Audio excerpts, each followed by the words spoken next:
Bismillahirrahmanirrahim. Assalamualaikum warahmatullahi wabarakatuh. Untuk hari ini saya akan mencoba menjelaskan terkait mindmap atau pathway kanker payudara atau yang disebut dengan CA-MAMAI. Yang akan saya jelaskan pertama yaitu terkait etiologi.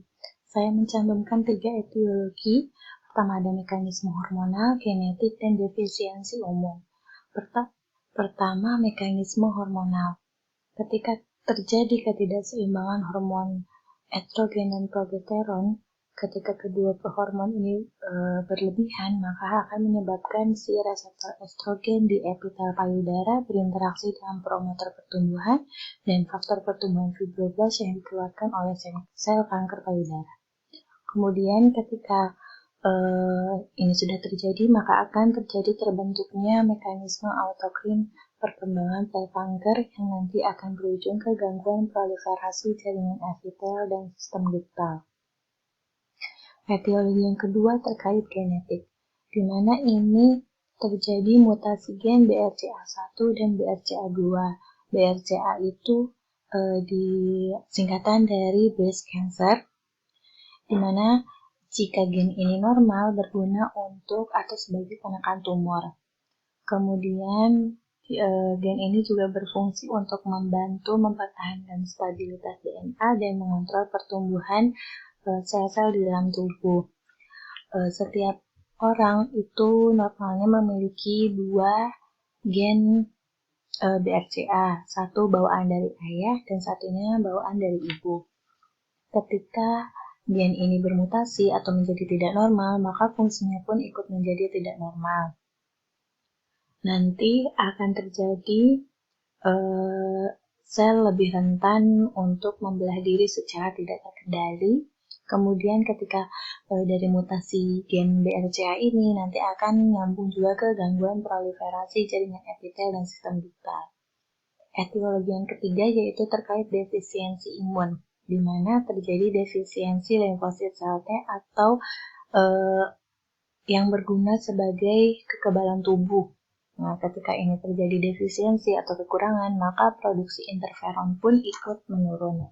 Di mana interferon itu sendiri yaitu hormon berbentuk sitokin yang disekresikan oleh sel vertebra karena akibat rangsangan biologis seperti adanya virus ataupun bakteri. Kemudian interferon juga sebagai respon tubuh dalam melawan sinyal berbahaya dan pertahanan terhadap infeksi virus.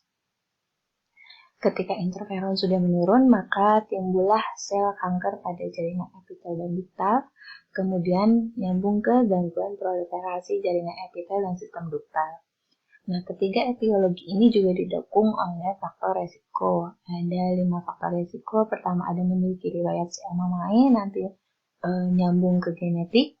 Kemudian ada yang kedua itu terkait menstruasi dini atau kurang dari 12 tahun. Ini nanti berhubungan dengan produksi si estrogen dan progesteronnya yang berlebihan atau kecepatan, sehingga nanti nyambungnya ke sini juga.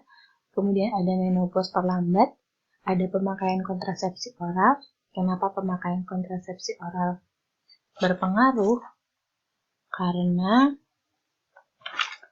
bisa menyebabkan tingginya atau peningkatan paparan estrogen pada tubuh sehingga memicu pertumbuhan sel secara tidak normal pada bagian tertentu, misalnya di bagian payudara itu sendiri. Kemudian ada pemajanan terhadap radiasi. Ketika seseorang terpajan radiasi secara berkelanjutan, nanti akan membuat si sel tidak normal itu menjadi membelah diri terlalu banyak atau secara tidak normal, akhirnya akan menjadikan gangguan proliferasi jaringan epitel dan sistem ductal yang nanti akan berujung ke CA-MAMAI atau hiperplasia pada sel jaringan epitel dan sistem ductal. Nah, dari CA-MAMAI ini definisinya yaitu tumor ganas yang tumbuh di dalam jaringan payudara. Kemudian definisi yang lain yaitu sekelompok sel tidak normal pada payudara yang terus tumbuh yang pada akhirnya akan menjadi bentuk benjolan di payudara yang kemudian akan bermetastase ke bagian tubuh lainnya. Kemudian CA-MAMAI juga memiliki beberapa stadium. Ada Yang pertama stadium 1, yaitu tumornya masih berdiameter kurang dari 2 cm tanpa keterlibatan limfonodus, dan tumornya masih terbatas di payudara, tidak terfiksasi pada kulit ataupun otot. Kemudian stadium 2A itu tumornya juga masih kurang dari 2 cm, tapi dengan keterlibatan limfodus. Untuk stadium 2B yaitu tumornya kurang dari 5 cm dengan keterlibatan limfodus. Untuk 3A lebih dari 5 cm. Untuk 3B juga ukuran diameternya lebih dari 5 cm. Kemudian terdapat penyebaran jauh berupa metastase ke supraklavikula atau metastase ke infraklavikula, atau menginfiltrasi atau menyebar ke kulit atau dinding torak. Untuk diagnosanya yaitu inflammatory breast cancer, bisa juga sudah menyebar ke saluran atau kelenjar getah bening di ketiak dan lengan atas. Kemudian untuk 3C, stadium 3C itu metastase kelenjar limfe infraklavikular ipsilateral. Untuk bukti klinisnya menunjukkan terjadi atau terdapat metastase kelenjar limfe mamaria interna.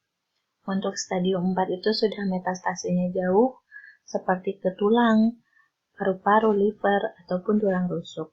Nah, dari stadium ini nanti ada komplikasinya. Komplikasinya ada metastase tadi, kemudian ada gangguan di neurovaskuler, ada faktor patologi, fibrosis payudara, dan kematian.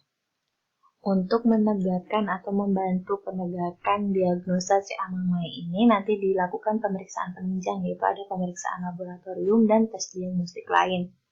Pemeriksaan laboratorium ini terdiri dari morfologi sel darah, kemudian ada LED atau laju endap darah, nanti berfungsi untuk memantau keberadaan peradangan atau infeksi di dalam tubuh, kemudian ada CEA atau carcinoembryonic antigen, nilai normalnya yaitu 0-5 Ng per mililiter, kemudian ada pemeriksaan sitologi. Untuk tes diagnostik lain nanti terdiri dari non-invasif dan invasif. Non-invasif itu ada mamograf. Mamograf itu radiogram jaringan lunak sebagai pemeriksaan tambahan. Nanti berguna atau dapat mendeteksi massa yang terlalu kecil untuk dapat diraba. Ini bisa menggunakan mamograf. Kemudian ada rongsen torak, ada USG. Kalau USG itu untuk membedakan antara massa yang solid dengan massa yang kistik. Kemudian dapat menginterpretasikan hasil mamografi terhadap lokasi massa. Kemudian ada MRI dan PET atau Positive Emission Tomography, di mana berguna untuk mendeteksi CA-MAMAI, terutama untuk mengetahui adakah metastase ke sisi yang lain. Kemudian untuk invasif itu biopsi, mengangkat jaringan dari massa payudara untuk mengetahui keganasan. Kemudian aspirasi biopsi nanti menggunakan jarum dengan mengambil cairan di dalam massanya itu untuk mengetahui sifat massanya.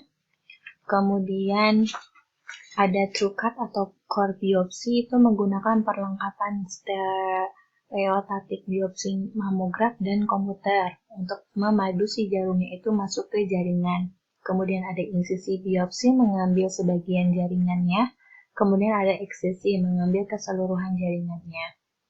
Nah, kemudian dari CA-MAMAI ini nanti bisa menyebabkan si sel kankernya melepaskan diri dari sel kanker primer atau yang disebut dengan metastase sel kanker.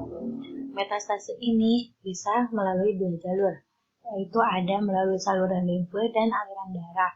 Untuk limfe, yaitu nanti akan terjadi pembesaran kelenjar limfe regional.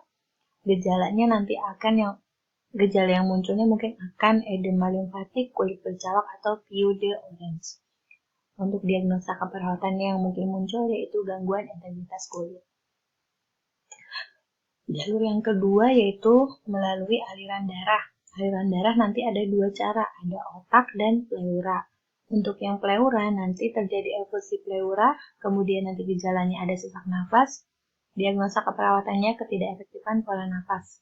Untuk melalui otak, nanti gejala yang mungkin munculnya ada nyeri kepala, epilepsi, ataksia, mual muntah. Ataksia itu gangguan gerakan tubuh yang disebabkan adanya masalah pada otak atau gangguan saraf. Kemudian nanti diagnosa yang mungkin munculnya nyeri akut. Nah, dari sini Nah, selain yang tadi ada juga CA-MAMA itu melalui 3 jalur. Pertama, ada peningkatan metabolisme sel kanker, menyebabkan sel kanker mengambil nutrisi sel normal, kemudian kebutuhan nutrisi seseorang atau pasiennya itu tidak tercukupi. Diagnosa yang munculnya nanti ketidakseimbangan nutrisi kurang dari kebutuhan tubuh. Dari diagnosa ini nanti muncul juga kehilangan progresif lemak tubuh. Gejalanya nanti akan tubuh kurus, anoreksia, dan anemia. Diagnosa keperawatan yang mungkin munculnya intoleransi aktivitas. Kemudian yang kedua ada invasi pada stroma. Terjadi invasi sel kanker pada jaringan yang peka sensasi nyeri atau plexus saraf dan periosteum. Kemudian terjadi interupsi sel saraf yang dapat memunculkan diagnosa keperawatannya nyeri kronis karena nanti akan durasi nyerinya lebih dari 3 bulan. Kemudian perubahan struktur payudara, nanti gejalanya adanya massa dan teraba benjolan. Ketika benjolan pecah, nanti akan menyebabkan ulcerasi. Kemudian diagnosa keperawatannya resiko infeksi. Yang kedua ada kulit melekat ke jaringan di bawahnya secara tidak normal. Gejalanya yaitu retraksi kulit payudara dan berkerut atau dimpling. Diagnosa keperawatannya gangguan integritas kulit. Nah, dari adanya massa dan teraba benjolan ini, tindakan atau penata laksanaannya ada 2 cara, ada mastektomi dan terapi suportif. Kalau terapi suportif itu terdiri dari 3, ada kemoterapi, radiasi, dan terapi hormonal. Sedangkan mastektomi itu kan dilakukan pembedahan. Nah, diagnosa sebelum operasinya nanti ada nyeri akut, gangguan integritas kulit, dan ansietas. Kemudian, kalau diagnosa setelah operasi itu nanti ada risiko infeksi, nyeri akut, dan gangguan citra tubuh. Sekian terkait mind map CA-MAMA yang dapat saya jelaskan. Semoga membantu penjelasannya. Semoga bermanfaat. Terima kasih. Assalamualaikum warahmatullahi wabarakatuh.